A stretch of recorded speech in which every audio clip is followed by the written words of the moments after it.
rituals and so forth. And when I made that choice to get a divorce, it was, oh, you're breaking the rules and we don't want anything to do with you.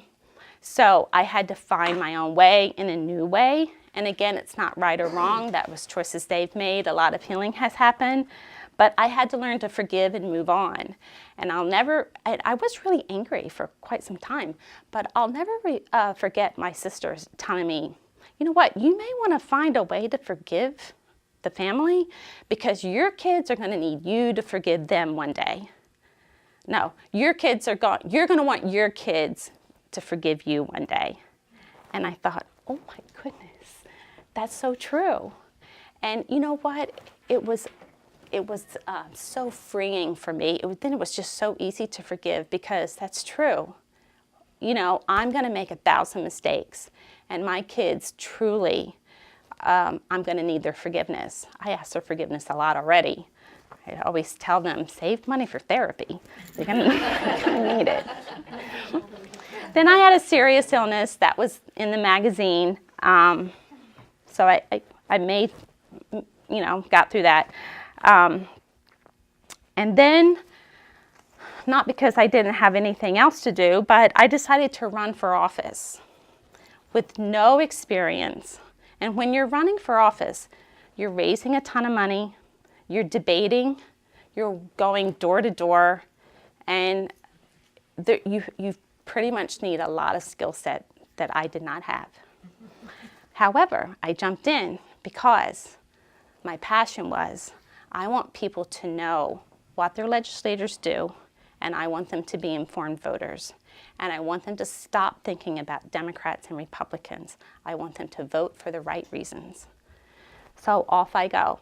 And no, I did not win, but the lessons I learned and the people I met and the stories, I would go door to door. I think I knocked on 8,000 doors.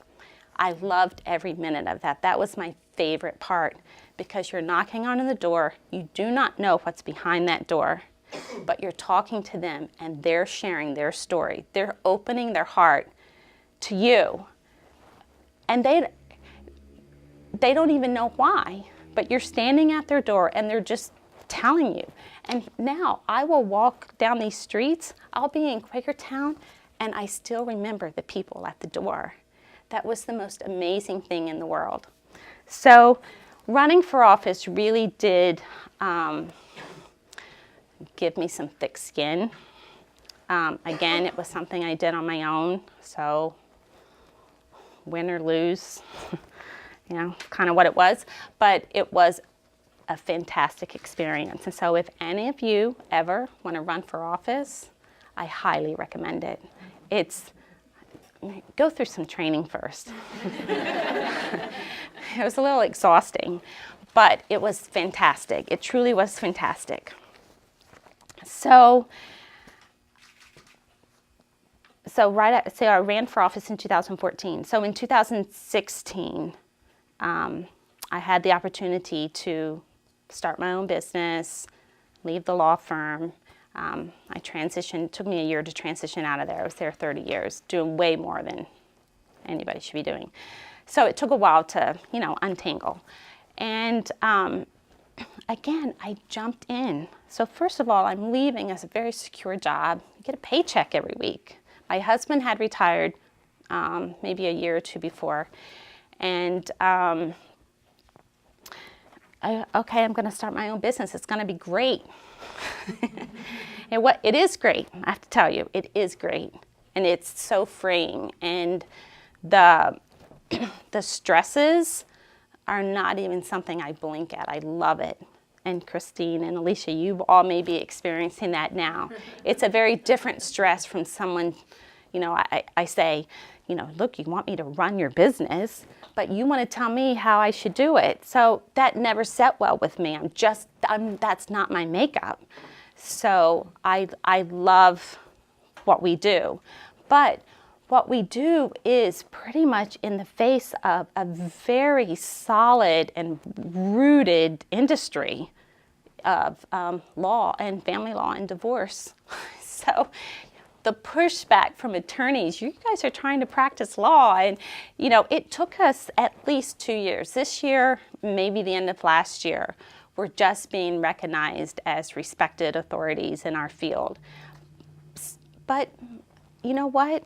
I think that's how I roll.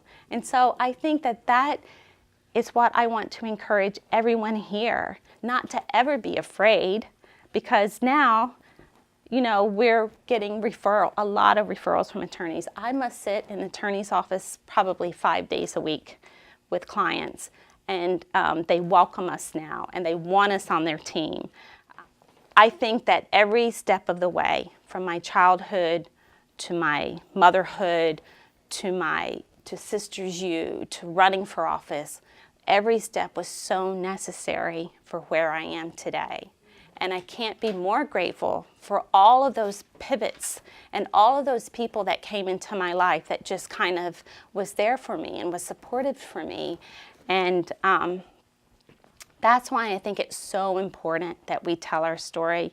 We record our story. We've told it, now we need to record it. Not only for us, but for all those people coming behind us. We're not, we love to read stories. We love to connect via stories. And we're going through life now, and that's not happening. So tell your story for yourself. It's honesty, it's pain, it's mistakes, it's choices, it's fun, it's pleasure, it's passion, it's time, and it's persistence. I'm saying that to myself probably more than I'm saying it to you. I'm telling your story. It's telling your story and your truth-telling and my truth-telling. Our story does matter. It's our life, the ups and downs, the ins and outs, the challenges, the accomplishments, and everything that lies in between. It's about you. It's about me. It's about us. And my story, your chapter of a story, your sentence of a story, your photo, your art, your recipe book, or your blog, it may be the one single thing that helps someone navigate or pivot a very critical juncture in their life. And I think we should never, ever forget that, because for the most part, when people tell their stories, someone else is coming up to tell me, I'm not the only one, and I can relate. And what they said is going to get me through this really rough time. So I'm so eager to begin this journey, and I hope you agree to join me in this Sisters U 2019 awesomeness. We'll record what's in our hearts and always stay true to ourselves in our writing, our arts, our photos, our videos, our recipes, and in our life. So how are we going to do this? Well, we're going to have the writing circle that I hope somebody helps us rename.